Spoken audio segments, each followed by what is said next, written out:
She begged for death, but death sent her something worse, someone who refused to let her die. The sun carved through the forest in golden, merciless shards. Sarah knelt beside the bleeding stranger, her shadow the only mercy left in the world. His skin blistered where light touched it, steam rising like prayers from his torn flesh. She didn't ask questions. Questions belonged to people with futures. She had stopped believing in futures 3 months ago, when the oncologist's voice became the only sound that mattered, a whisper that erased everything else. The stranger's hand gripped her wrist. His eyes, ancient and drowning, held her with an intensity that made her forget to breathe. "Leave me," he gasped, his accent fractured. "Eastern European, maybe. The sun will end this. Let it." But Sarah was already pulling off her coat, draping it across his face, her body becoming shelter. Rain would have been kinder. Rain wouldn't scar the skin or burn the eyes. Rain was mercy. But there was no rain. Only her ribs pressed against his, only her heartbeat thundering against the silence of his non-existent pulse. She had been sitting on that cliff for 2 hours before finding him. The diagnosis had hollowed her. 28 years old, and the doctors had handed her a countdown wrapped in clinical language. Stage 4, aggressive, months, not years. Her mother had wept. Her ex-fiancé had sent flowers and a text message. Her friends had performed grief in advance, their visits becoming less frequent, their eyes already saying goodbye. So she had walked into the forest to find a quiet place to stop existing. Instead, she had found him. The stranger's breathing slowed, then shuddered, then nearly stopped. His lips moved against her shoulder, forming words in a language she didn't understand but felt in her marrow. A confession, a curse, a name repeated like a prayer to a God that no longer listened. "My name is Dominic," he finally said in English, each word scraped from the depths of something ancient. "I am 417 years old. I have buried empires. I have watched continents reshape themselves, and I have never met a mortal willing to die with a stranger." "I was already dying," Sarah whispered.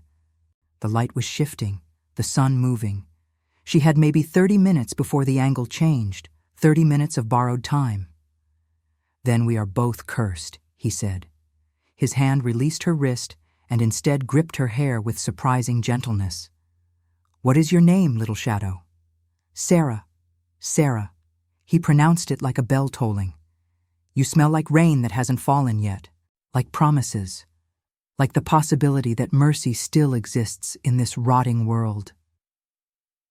The pain in her chest, the cancer or the strangeness of this moment she could no longer distinguish, made her gasp.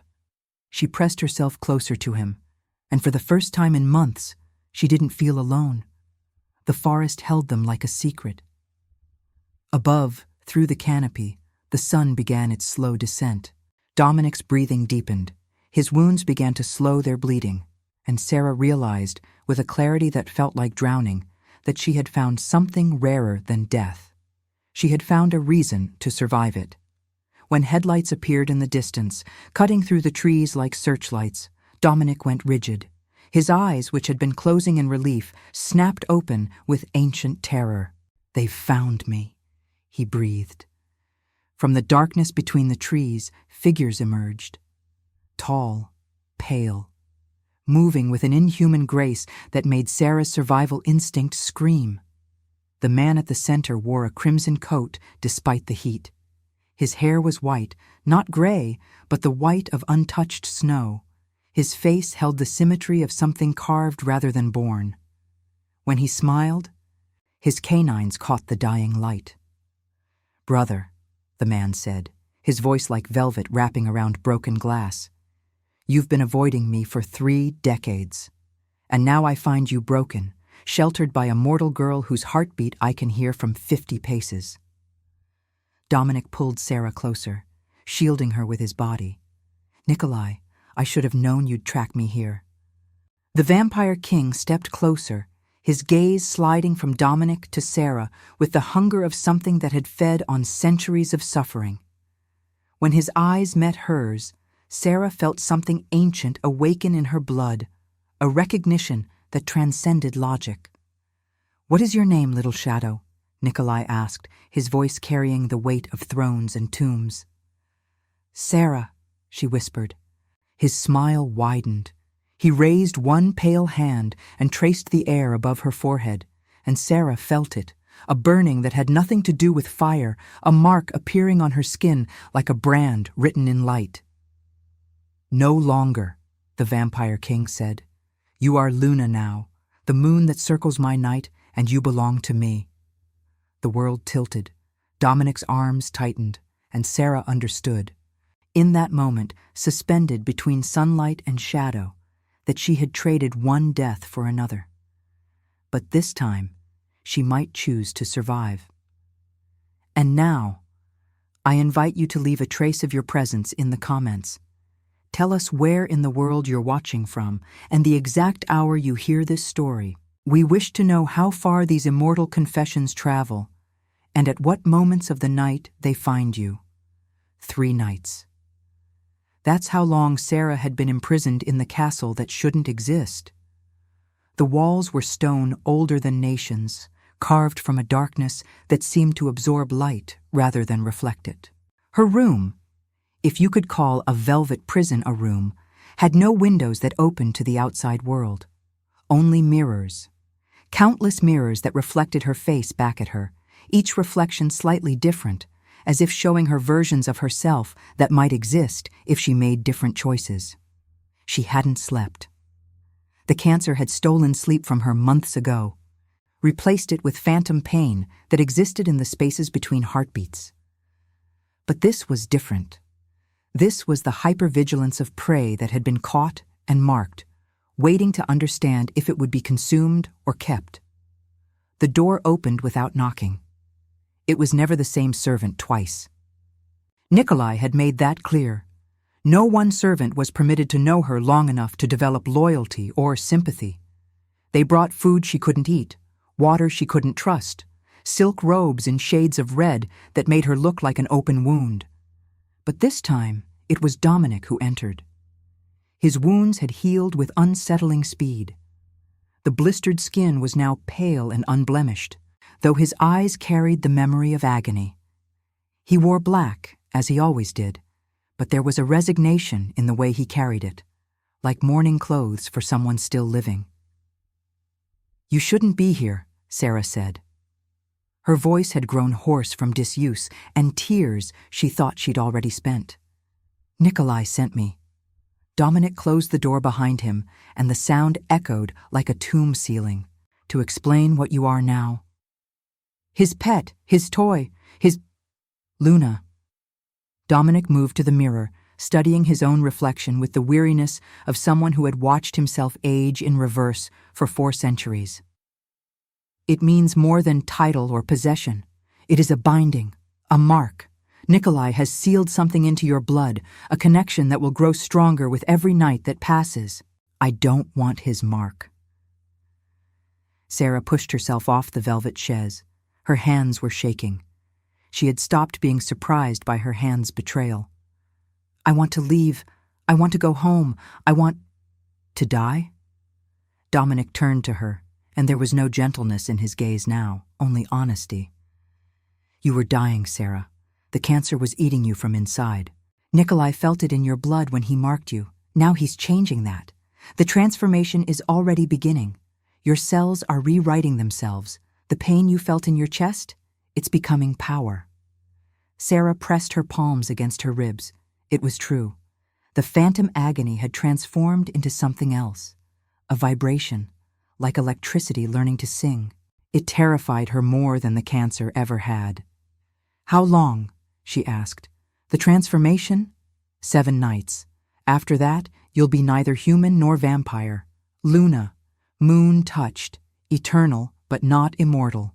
You'll live as long as he lives, bound to his night, unable to face the sun, but able to walk in it if you choose, for a time. Your blood will be precious. Your presence will amplify his power. You'll be his weapon, his mirror, his reason. His reason for what? Dominic moved closer. For the first time since the forest, he spoke as if she were real to him, not a curiosity, not a pawn on a board he had stopped playing.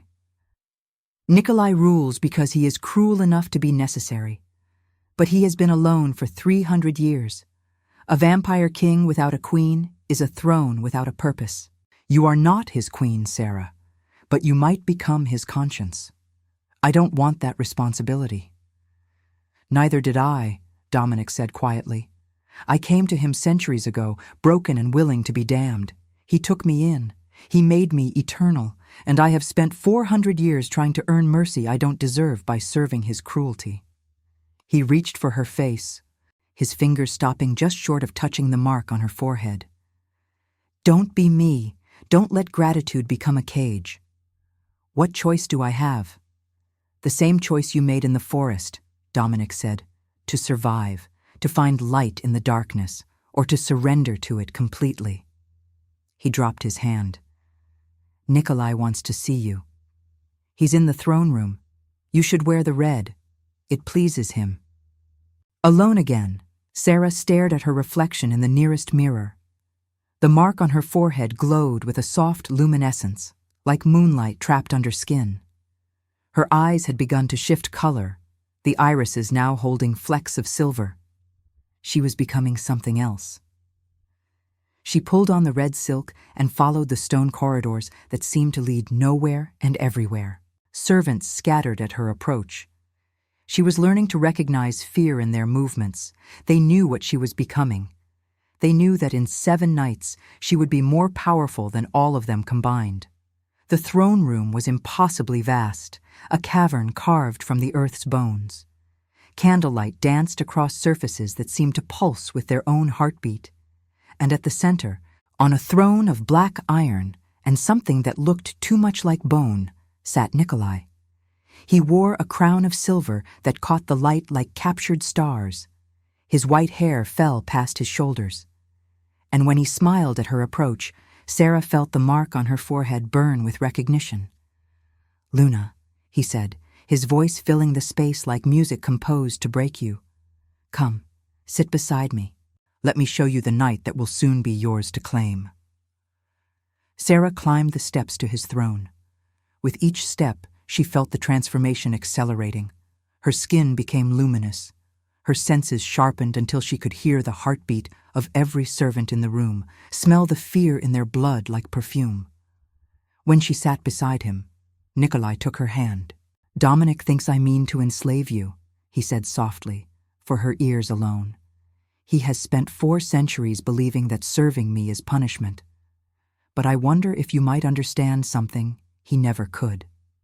He lifted her hand to his mouth and kissed her wrist, his fangs grazing skin that was already becoming harder, colder, less human. "I am not collecting power, Sarah. I am collecting reasons to stop being a monster." "Am I a reason?" she asked. "Or am I just another beautiful cage?" Nikolai's eyes held hers, and in them she saw the weight of centuries. Empires crumbled, loves destroyed, wars fought in shadow. "Perhaps," he said, "you are the first one who will ask." The 3rd night brought fever.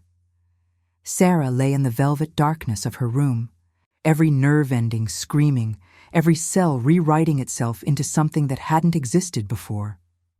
Her skin flickered between human and luminous, between warm and cold.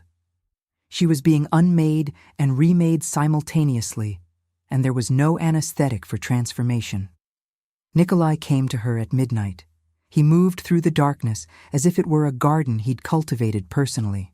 His presence was gravity itself. Everything in the room bent toward him. He sat on the edge of her bed without asking, and she could feel the power radiating from him like heat, like hunger, like something sacred pretending to be profane. "Does it hurt?" he asked, already knowing the answer. "Worse than death," Sarah gasped. Every word was agony. Her throat was changing. Becoming capable of sounds human vocal cords had never been designed to produce. Death would be easier, Nikolai agreed. Death is surrender. This is becoming. He reached for her, and she expected pain, expected him to feed from her, to accelerate the transformation through violence. Instead, he pulled her close, and his touch was unexpectedly gentle. He sang to her in a language that had died with civilizations, and the sound was a lullaby composed in minor keys and ancient grief. As he sang, the fever broke. By dawn, though no dawn reached this place, Sarah's transformation was nearly complete. She sat up on her own, her body no longer burning, her mind no longer fragmenting. She could see an absolute darkness now. She could hear heartbeats through stone walls. She could smell the copper in her own blood and understand, for the first time, what had driven vampires to hunger. But there was something else. Something that made her different even from Nikolai's other subjects. When she caught her reflection in the mirror, she saw it. The mark on her forehead had spread, creating patterns that looked almost like constellations. Her eyes had turned fully silver, but unlike the eyes of the other creatures in the castle, hers reflected light. She didn't absorb darkness. She transformed it. Dominic found her at dusk, standing at one of the castle's highest windows, looking out at the forest where they'd first met. "It's beautiful," he said quietly. "What you're becoming." "It's monstrous," Sarah replied, but her voice held no conviction. "Those are often the same thing." Dominic moved to stand beside her. "The others are afraid of you. They can feel what you are. Nikolai's mark, yes, but something else too. You're not his Luna because he decreed it. You're his Luna because your blood recognized what he was asking before he asked it." Sarah turned to him. "What am I, Dominic? Really?" "Something new," he said simply. "In 400 years of immortality, I've never seen a human transform this way. The mark usually burns them away completely, leaves only hunger and darkness. But you're keeping your light. You're becoming both." "Like Nikolai?" "No." Dominic's expression was unreadable. "Nikolai is predator perfected. But you're becoming a bridge between the darkness and whatever world you're leaving behind." He paused. "He's terrified of you, though he'll never admit it." "Why?" "Because you might be the one thing he cannot control. You might be the one thing that forces him to choose between his throne and his humanity. If he even remembers what humanity was." Dominic looked at her with something that might have been envy or might have been hope. "Don't let him waste you, Sarah. Don't become just another beautiful weapon in his arsenal." That night, Nikolai called her to his private chambers. They were nothing like she expected. Instead of opulence and darkness, she found rooms carved from marble and lit by thousands of candles. The walls held paintings, centuries of paintings. She recognized some eras, but others predated any history she knew. In one corner, a window of stained glass showed the moon in a dozen different phases. Nikolai was waiting, still wearing his crown, still holding the weight of empires in his shoulders. "Dominic thinks he's protecting you from me," Nikolai said without preamble. "But what he doesn't understand is that I don't want to possess you, Sarah. I want to understand you." "Understanding is a form of possession," Sarah said. She was surprised by her own courage, but then again, she'd already had a death sentence. Fear had become pointless. Perhaps. Nikolai moved to the stained glass window and traced one of the moon's phases with his finger. "I marked you because I felt something in your blood that I hadn't felt in 3 centuries. Not just disease or desperation, but choice. You chose to die rather than keep living in pain. And then you chose to live rather than let a stranger burn. That kind of choice is rarer than immortality. So I'm what? Your redemption project? Your experiment in becoming human again?" "No." He turned to face her, and for the first time she saw the creature beneath the crown, not a monster, something infinitely sadder. "You're what I might have been if I'd had the courage to let myself be broken without letting myself break others." Sarah felt something shift in her chest. Not her transformation completing, but something deeper, an understanding that transcended words. "Why did you really mark me?" she asked. "Because the alternative was unbearable," Nikolai said quietly. "I felt your heartbeat in that forest, felt your willingness to die, and realized I was watching something precious die for the second time. I have watched thousands of people die, Sarah. I've stopped counting after the first century, but you were choosing your death consciously, and I couldn't let that choice be the only power you ever had." He crossed the room and took her face in his hands. His touch was careful, as if she were something that might shatter. "You are not my property," he said. "You are my witness. You are the one who will see all of me, the monster and the ghost of what I was, and decide if redemption is still possible." He kissed her forehead, and where his lips touched the mark, light bloomed. "Luna is not a title. It is a question." Sarah placed her hands over his. "And what's the answer?" "That depends on you," Nikolai said. "It always does. And now, I invite you to leave a trace of your presence in the comments. Tell us where in the world you're watching from, and the exact hour you hear this story. We wish to know how far these immortal confessions travel, and at what moments of the night they find you. The castle had secrets that predated its stones.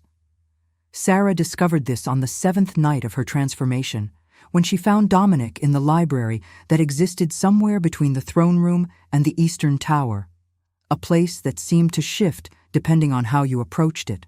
He was reading a book so ancient that its spine cracked with each page turn. When he saw her, he didn't seem surprised. It was as if he'd been waiting for her to find this place specifically, to find him specifically. "Can you read it?" he asked, gesturing to the book. Sarah moved closer and saw the text. It was written in languages she shouldn't have been able to recognize. Old Church Slavonic. She somehow knew, and something even older beneath it. But her transformed eyes could translate it. The mark on her forehead burned softly as her mind processed the meanings. It was a journal, a confession written in blood-tinted ink. "This is yours," Sarah said. It wasn't a question. "The parts that matter, yes." Dominic set the book down carefully. "The parts where I stop being human and start becoming history." He gestured for her to sit. When she did, he began to speak in a voice that sounded like rust and memory. "I was 32 when Nikolai found me. It was 1688. I was a surgeon in Bucharest, one of the few who knew enough to be dangerous. I had just performed an amputation that saved a man's life, but cost him the arm that made him who he thought he was." He paused, as if that moment was still happening somewhere in his cells. "He came to me that night, not to be healed, to be ended. He said if he couldn't be whole, he didn't want to exist. I refused. I spent the entire night arguing with him about the value of survival, about how pain was temporary, how meaning could be rebuilt. Dominic's eyes were fixed on something far away. By morning, I had convinced him to live. By that evening, he had walked into the river. "Why are you telling me this?" Sarah asked. "Because Nikolai did the same for me 3 nights later." Dominic finally looked at her. "I made another mistake in surgery. A woman died who shouldn't have. I was so devastated that I decided her death would be my permission to stop existing. I walked into the same river, hoping to find the same peace that my patient had found." He rolled up his sleeve. Even his immortal skin couldn't hide the scars. "Nikolai pulled me out. He didn't ask questions. He didn't try to convince me to live. He just decided that I would. He marked me before I could protest, before I could even understand what was happening. And when I woke 3 nights later, I was no longer human, and suicide was no longer an option because my body refused to die." "He trapped you," Sarah said quietly. "He saved me," Dominic corrected, though I spent the first 50 years believing they were the same thing. He rolled his sleeve back down. "I hated him. I hate him still sometimes. But I also understand that he didn't give me immortality as punishment. He gave it to me as a second chance, even though he knew I wasn't ready to accept it, even though he knew I would spend centuries resenting him for it. "Why didn't you leave?" Sarah asked. "After you became immortal, after you understood what he was, why did you stay?" "Because he was right," Dominic said simply. "The pain was temporary, the meaning was rebuildable, and somewhere in the process of surviving my second chance, I became someone worth surviving for." He stood and moved to the nearest shelf, pulling down a stack of journals identical to the one he'd been reading. "I keep these records, not for Nikolai, for myself. A chronicle of every person I've healed, every patient who lived because I stayed alive, every life that exists because Nikolai didn't let me die in that river." He set the journals down in front of Sarah. "There are 384 of them, one for each century I've lived. Thousands of lives saved because a vampire king believed redemption was possible even for broken things." Dominic's voice carried a weight that shook the library's stone foundations. "Now he's marked you as Luna. Now you're the bridge between his humanity and his monstrosity, and I think you need to understand what that means." "What does it mean?" Sarah asked. "It means you have a choice that most of us never get." Dominic sat back down beside her. "You can choose to stay his Luna and become his compass, pointing him back toward whatever mercy he once possessed. Or you can choose to leave, to break the mark, and accept that his darkness might consume him without your light to balance it." "Can I break the mark?" "Yes." Dominic pointed to a passage in the oldest journal, written in shaky handwriting that looked like it had been carved by hands barely capable of holding a pen. "But it would kill you. The transformation is symbiotic now. Your life is tied to his power. To break the mark, you'd have to sever that connection, and the backlash would tear your new body apart." Sarah's hands trembled as she processed this. "So I'm trapped too, just like you." "Yes," Dominic said without mercy. "But you're trapped with the possibility of saving him. I was trapped with the certainty of surviving him." Before Sarah could respond, alarms echoed through the castle. They weren't alarm bells or horns. They were something worse, a sound that resonated in the marrow, a frequency that bypassed ears and went directly to fear centers. Dominic's face went pale, even by his immortal standards.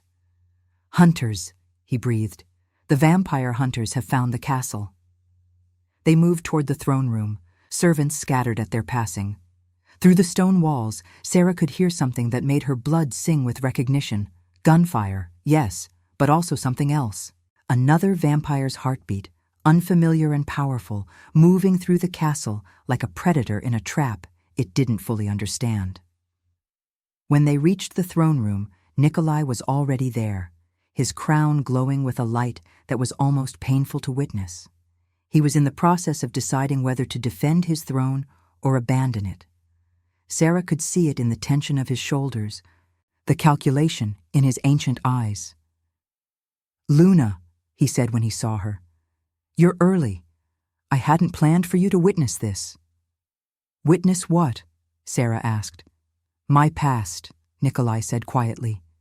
"She's here, the one I've been running from for 300 years, and she's brought fire." The castle shook. Somewhere in its depths, something was burning. Her name was Katerina, and she moved like war made beautiful. Sarah watched from the upper gallery as the vampire entered the throne room and understood immediately why Nikolai had spent 3 centuries running from her. Katerina wasn't just powerful, she was power made manifest. Her skin glowed with an internal luminescence that outshone even Nikolai's crown. Her hair burned with flame that didn't consume her, and her eyes held the intensity of someone who had sacrificed everything and deemed it not enough. Still playing king? Katerina's voice was smoke and music and the sound of worlds ending. Still pretending that ruling over corpses makes you worth more than the blood you've spilled?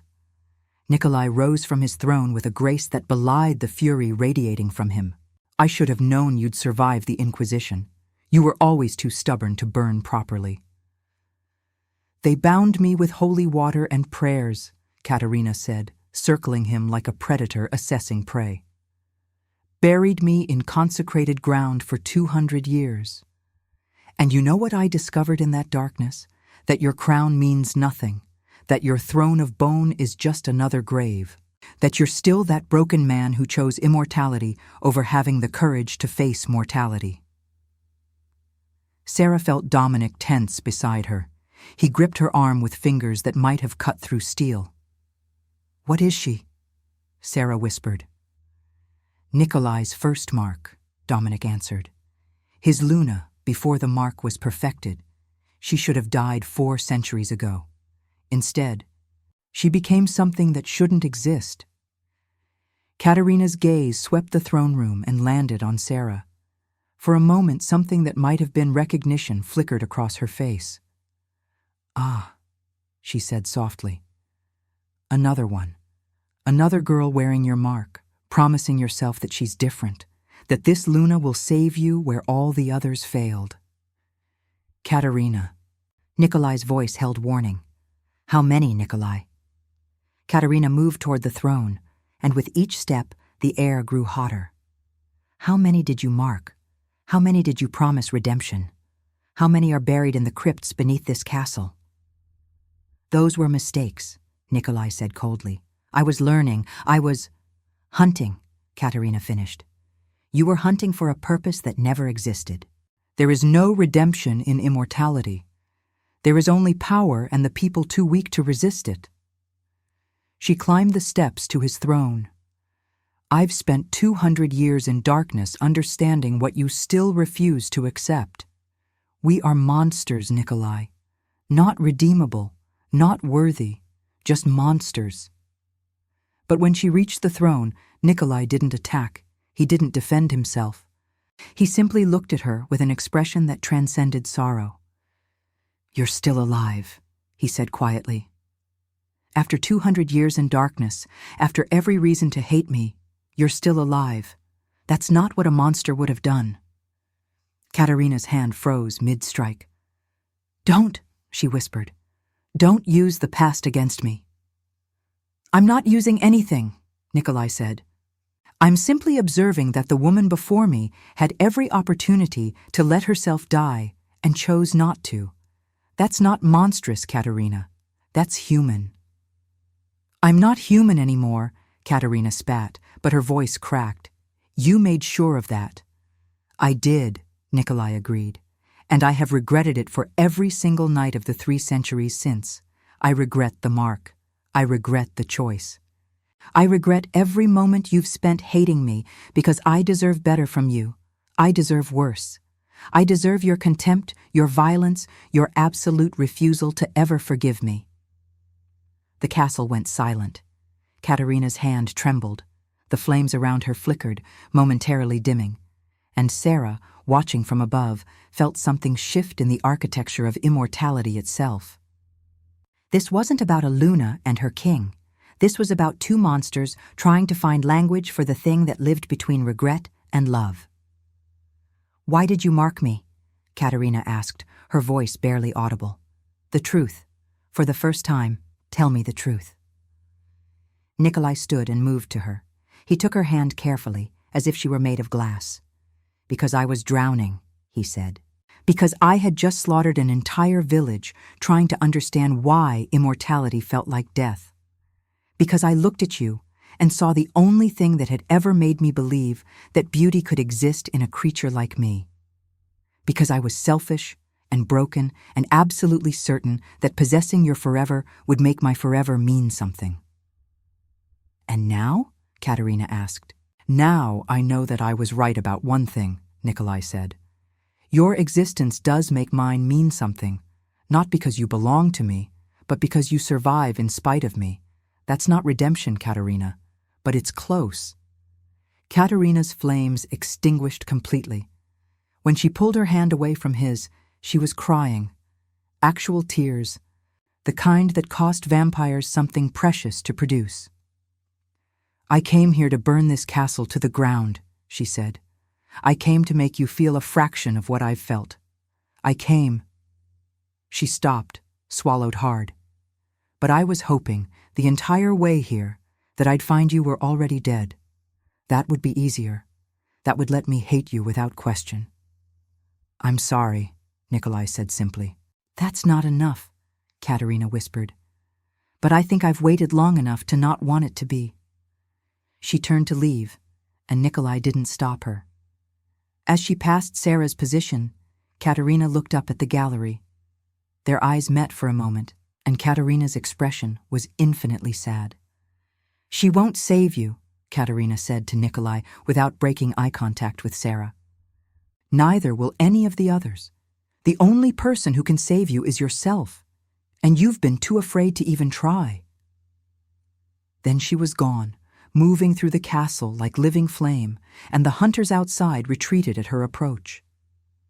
Sarah understood, watching her disappear into the night, that Katerina had come not to destroy Nikolai, but to witness his continued existence and find it either unbearable or worthwhile. She had chosen, finally, to believe in his possibility of change. When she finally descended from the gallery and reached the throne room, Nikolai was sitting on his throne with his crown removed, held loosely in his hands. He looked older somehow, the weight of 3 centuries suddenly visible. "How long have you known?" Sarah asked. "About Katerina?" "Since the night she was buried," Nikolai said quietly. "I've always known. Every night I've felt her heartbeat somewhere in the darkness beneath the earth, and every night I've hoped she would find a way out." He looked at Sarah. "I have marked 7 Lunas before you. 6 of them hated me enough to leave. 1 of them loved me enough to die for me. All of them were right to choose their own paths." "Why tell me this now?" Sarah asked. "Because Katerina was right," Nikolai said. "I have been waiting for someone else to save me, but you can't save me, Sarah. No one can. The only mercy I can offer myself is to stop being worth salvation and start being worth redemption, and those are very different things." He stood and placed the crown at her feet. "Luna," he said, and his voice held a finality that shattered empires. "I am releasing you from the mark, not because I don't love you, because I do. And love is knowing when to let go." Sarah couldn't break the mark herself, but Nikolai could.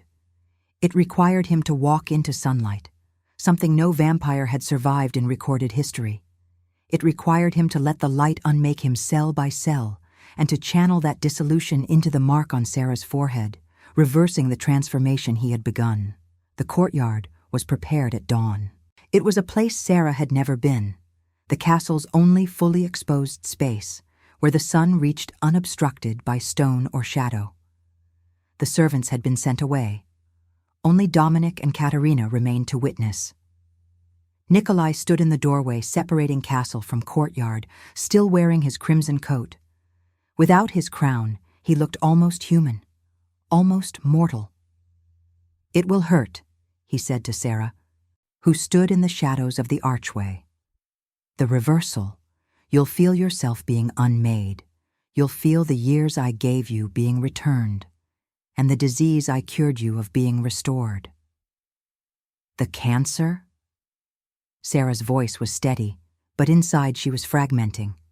"Will return in your final breath," Nikolai confirmed. "I can't alter that. The mark was already fading the disease. But the full reversal will accelerate it. You'll have days, maybe a week, but you'll be mortal again. You'll be able to die." "Why would you offer this?" Katerina asked from the shadows. She had stood beside Nikolai all night, and Sarah realized that she was preparing to lose him too.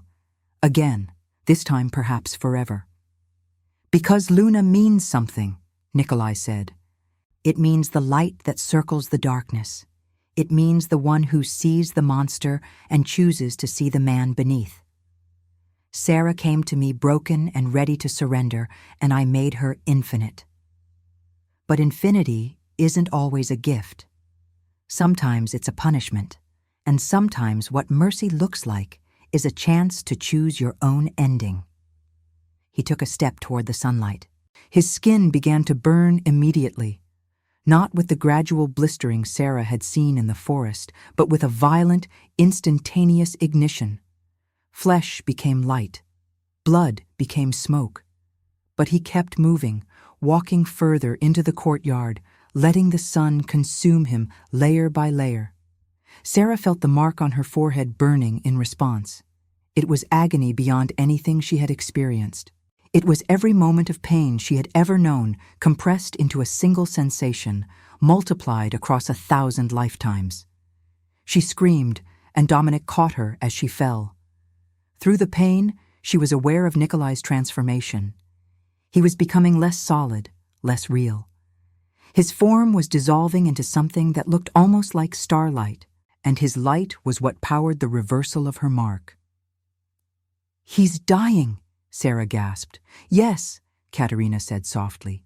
"He's finally choosing to face mortality instead of running from it." The transformation took hours. By the time it was complete, Nikolai was nothing but shadow in the shape of memory. But the mark was gone from Sarah's forehead. She could feel it, her humanity returning, the cancer awakening in her blood, like a predator that had only been sleeping. She should have felt relieved. Instead, she felt gutted. "Is he gone?" she asked. Katerina didn't answer immediately. She moved to the edge of the sunlight and placed her palm against the edge of the shadow that had been Nikolai. Light and darkness swirled around her hand, and for a moment, Sarah saw something impossible. Nikolai's face, drawn in smoke and starlight, smiling at Katerina with an expression that transcended love. "He's not gone," Katerina said quietly. "He's just different. Mortality isn't the end, Sarah. It's a choice to accept being part of something larger than yourself. If this story has already captured you, leave a like. It helps the voices of those who chose eternity reach more hearts." 3 weeks later, Sarah sat in a hospital room she recognized from her past life. The same beige walls, the same fluorescent lights, the same smell of antiseptic that couldn't quite mask the stench of human suffering. The cancer had returned with vicious enthusiasm, as if it had been waiting all along for permission to resume its consumption. The doctors spoke in measured tones and avoided her eyes. They gave her 3 months. She believed them the same way she'd believed everything else in her old life, with a part of her that felt like it was reading someone else's fate. Dominic visited her at dusk. He still had his marks, his immortality, the silver eyes that saw in darkness. But he moved differently now, with a lightness that suggested he was no longer carrying Nikolai's weight alongside his own. "I saw him," Dominic said, sitting in the uncomfortable chair beside her bed. "After the transformation, he was shadow and starlight and something that doesn't have a name yet. He asked me to tell you something." "Tell me," Sarah said. Her voice was thin now, stretched over a skeleton that was beginning to show through skin. "He said that immortality is a seduction, but mortality is a choice. He said that he finally understands why you chose to die for a stranger in that forest. Because mortality is the only truth that makes love real. Everything immortal is always temporary, always fleeting, but you don't notice that when you live forever. Only humans know that every moment is irreplaceable." Sarah smiled sadly. "Is he suffering?" "Constantly," Dominic said, "but differently. Suffering without the possibility of it ending teaches you something that immortality never can. How to find meaning in the small things. How to make peace with incompleteness." "Do you miss him?" Sarah asked. "Every moment," Dominic said, "but not as a king, as a friend, as someone who finally learned how to let others live their own choices." He reached for her hand. "He asked me to tell you something else. He said that your mark, the one on your forehead, it didn't disappear completely. It's just invisible to mortal eyes now." "What does that mean?" "It means that part of him remains in you," Dominic said, "not as a binding, as a memory, as a connection to eternity that you can choose to honor or ignore. You have the freedom that he never did. You can be human and carry infinity at the same time. Over the following weeks, as her body failed incrementally, Sarah began to understand what Dominic meant. The mark, invisible but tangible, allowed her to perceive things that mortals shouldn't be able to see. She could see Nikolai sometimes, in the spaces between moments, existing as memory and starlight. She could see Katerina, moving through the city's shadows, finally free from the weight of vampire politics. She could see Dominic still trying to find redemption, one patient at a time, still living as if the goal wasn't to achieve redemption, but to become worthy of the effort. She could see the weight of choice itself, the way it hung over every immortal creature in the world, the knowledge that they would exist long after every meaningful decision had been made and unmade 1,000 times over. When the end came, it came gently. Sarah was sleeping when her heart decided to stop. In her dreams, she walked through a forest where the sun and moon shared the sky, where creatures of darkness and light moved together without hunting each other. And at the center of that forest was Nikolai, still wearing his crimson coat, still looking like a king, but now understanding that thrones were just graves with better lighting. She woke, or didn't wake, the distinction no longer mattered, in that space between worlds. Her body was cooling in the hospital bed, but her consciousness remained bright and infinite. Dominic was there, holding her hand. Katerina materialized beside him, and behind her came a figure of starlight and shadow that Sarah recognized as Nikolai, no longer burning or broken, but finally at rest. "Hello," he said simply. "What happens now?" Sarah asked. "Now," Nikolai said, taking her hand from Dominic's, "you get to choose. You have the mark, you can walk the night with us, become something that shouldn't exist but does. Or you can let yourself fade, join the infinite, become part of the earth that birthed you." Sarah looked at Dominic, at Katerina, at this creature who had once been a king and was now simply a ghost learning to be human. "I choose," she said quietly, "to be with you. Not as a Luna, not as a possession, just as someone who wants to understand what comes after choosing." Nikolai's smile held centuries of sorrow and the smallest spark of hope. "Then we have eternity to explore it." They walked together through the fading hospital, through the city beginning its nightly awakening, through the spaces where the living and dead learned to coexist. Sarah didn't need to breathe, but she chose to, small, deliberate inhalations that tasted like rain and memory and the ghost of her own heartbeat. Behind her, the body in the hospital bed went still. The doctors would call it a release, the family would call it tragedy, the universe would call it transformation. But Sarah, walking between the living and the infinite, understood it for what it truly was, the moment when mortality stopped being something she survived and started being something she honored, by choosing to remember it forever. The forest where the sun and moon shared the sky wasn't a dream anymore. It was every moment she would ever have, carved into eternity, where a king and his broken subjects learned to be human by accepting they had always been monsters, and finding grace not in redemption, but in the choice to keep trying. Subscribe if you believe mercy can resurrect even the damned.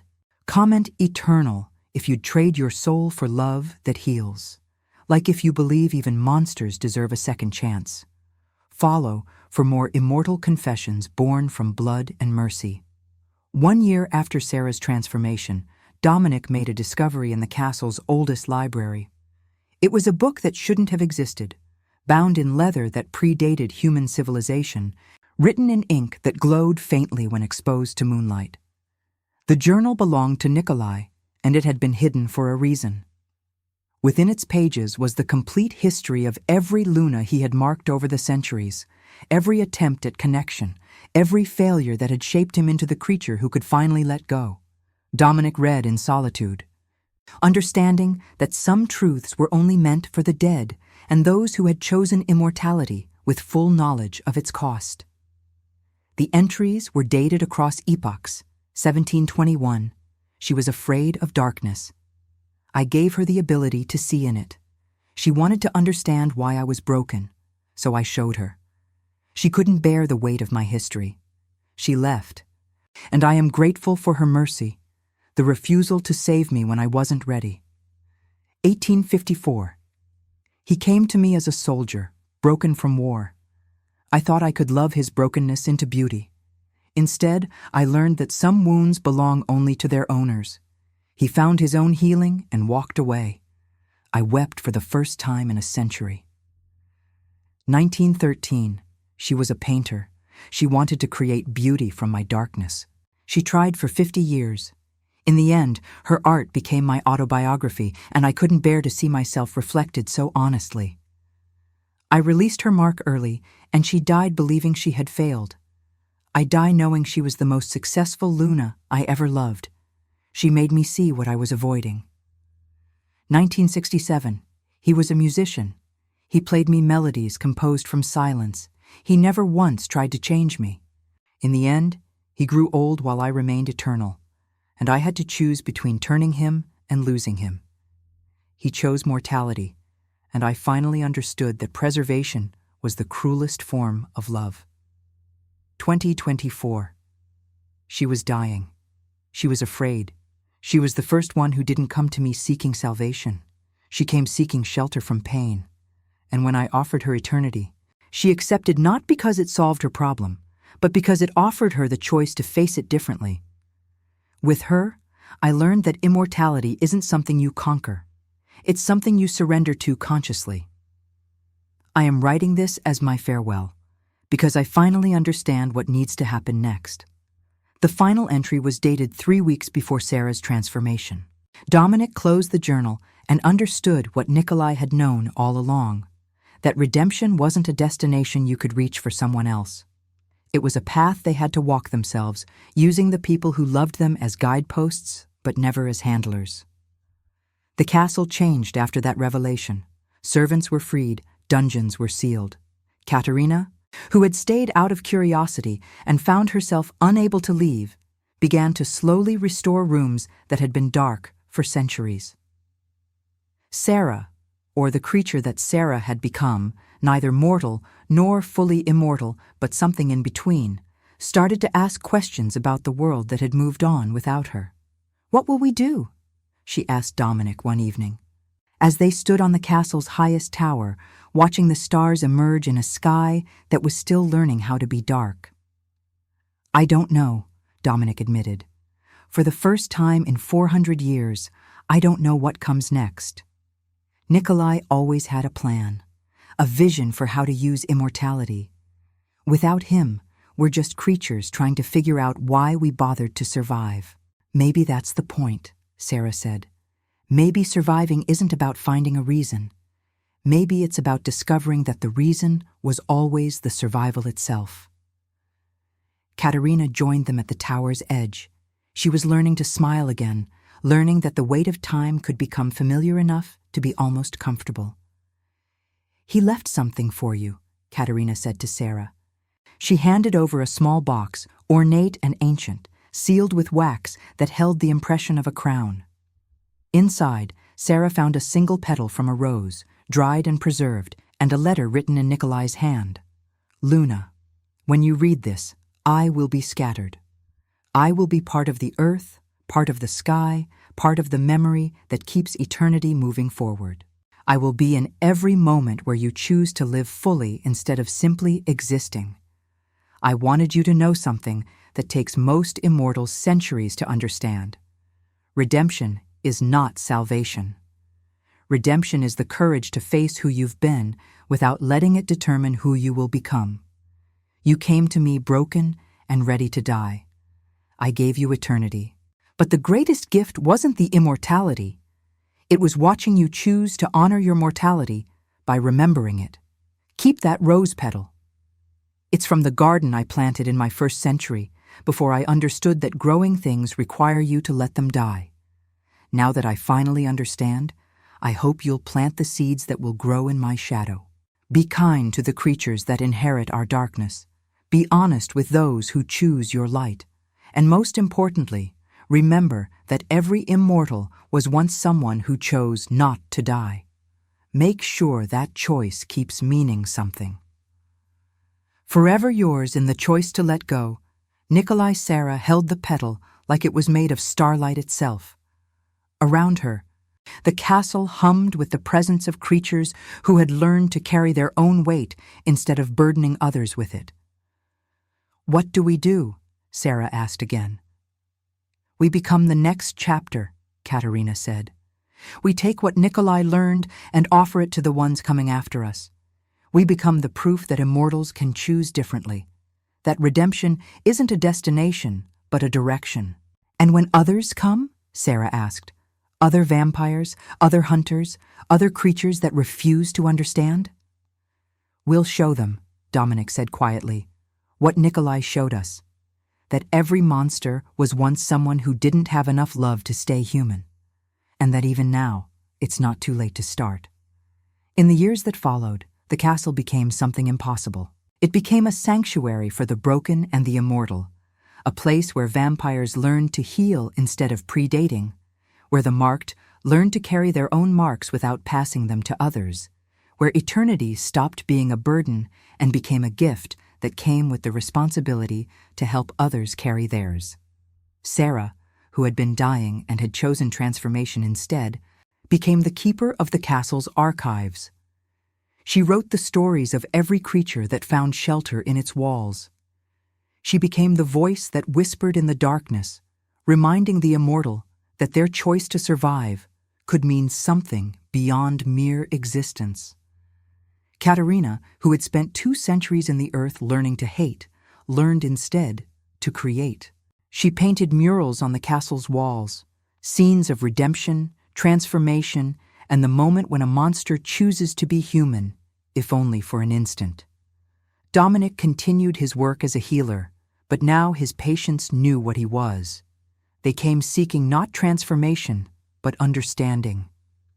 They came to a vampire who had lived 400 years and learned that immortality wasn't about power, it was about witness. And Nikolai, existing in the starlight and the shadow, in the spaces between moments and the silence between heartbeats, remained. Not as a king or a weight or a burden, but as a choice that kept echoing through eternity. That love is the only immortality that matters, and mercy is the only redemption worth pursuing.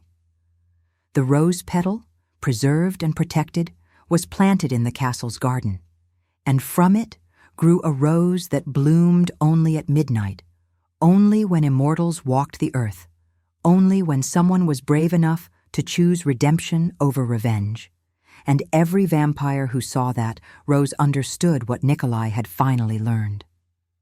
That the greatest immortality is knowing when to let go. Subscribe if you believe mercy can resurrect even the damned. Comment eternal if you'd trade your soul for love that heals. Like if you believe even monsters deserve a second chance. Follow for more immortal confessions born from blood and mercy.